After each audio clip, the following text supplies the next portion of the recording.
కి దిగిన రెండు పార్టీల కార్యకర్తలు విబిజీ రామ్జీ బిల్లు ఆమోదం నేషనల్ హెరాల్డ్ కేసుపై బీజేపీ తీరును నిరసిస్తూ రోడ్డుపై బైఠాయించారు. TPCC chief Mahesh Kumar Goud, in charge Meenakshi Natarajan, Sonia రాహుల్కు మోడీ క్షమాపణలు చెప్పాలని వారు డిమాండ్ చేశారు. కేంద్రంలో ప్రవేశపెట్టిన కొత్త ఉపాధి హామీ పథకం బిల్లుపై కాంగ్రెస్ బగ్గుమంటుంది. పథకం పేరు నుంచి మహాత్మా గాంధీ పేరును తొలగించడంపై మండిపడుతుంది. ఈ నిర్ణయాన్ని వ్యతిరేకిస్తూ తెలంగాణ వ్యాప్తంగా బీజేపీ ఆఫీసులను ముట్టడించేందుకు కాంగ్రెస్ నేతలు ప్రయత్నించారు. నేషనల్ హెరాల్డ్ కేసులో ఢిల్లీ కోర్టు వ్యాఖ్యలపై ప్రధాని నరేంద్ర మోడీ, కాంగ్రెస్ అగ్రనేతలు సోనియా గాంధీ, రాహుల్కు క్షమాపణలు చెప్పాలని పార్టీ నేతలు డిమాండ్ చేశారు.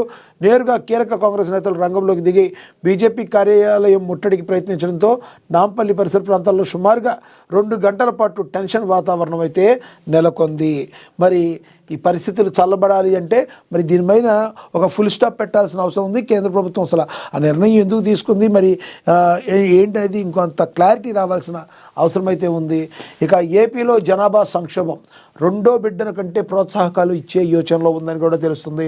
ఆంధ్రప్రదేశ్లో జనాభా సంక్షోభం ప్రమాద గంటికలు మోగిస్తున్నాయి.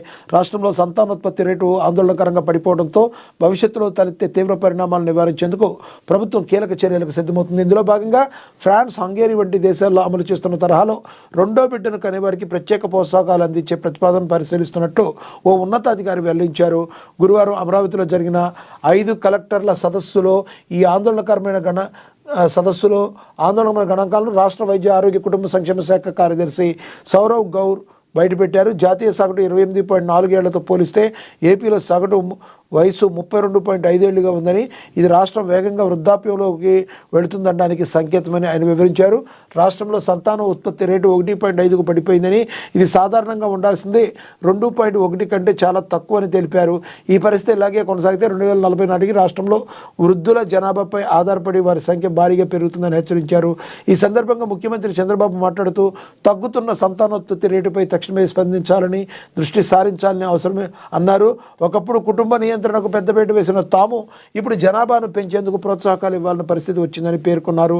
అభివృద్ధి చెందిన దేశాలు ఎదుర్కొంటున్న సమస్యనే ఇప్పుడు మనం ఎదుర్కొంటున్నాం. పనిచేయని వయసు జనాభా పెరుగుతుంది. ఇకపై పిల్లల్ని కనేలా కుటుంబాలను ప్రోత్సహించడంపైనే మనం దృష్టి పెట్టాలని సౌరభ్ గౌర్ తెలిపారు. ఇది గతంలో ఆల్రెడీ సంవత్సరంన్నర క్రితమే మరి చంద్రబాబు ప్రకటించడం జరిగింది.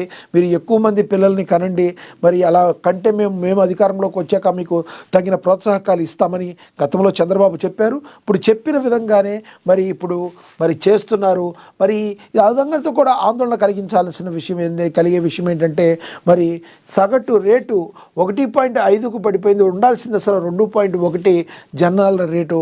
మరి ఎప్పుడైతే మీకు పిల్లలు పుట్టడం జననాల రేటు ఏదైతే తగ్గిపోతుందో మనకు తెలవకుండానే మరణాల రేటు ఎలాగో అది పెరిగేది కాదు, తగ్గుతూనే ఉంటుంది. కాబట్టి ఈ విషయంలో వృద్ధుల సంఖ్య పెరిగిపోయే అవకాశం ఉంటుంది. 35 ఏళ్ల పైన వచ్చేవాళ్ళు రానున్న 2040 టైంకి వాళ్ళు వృద్ధులు అవుతారు. అలా వృద్ధులైపోయిన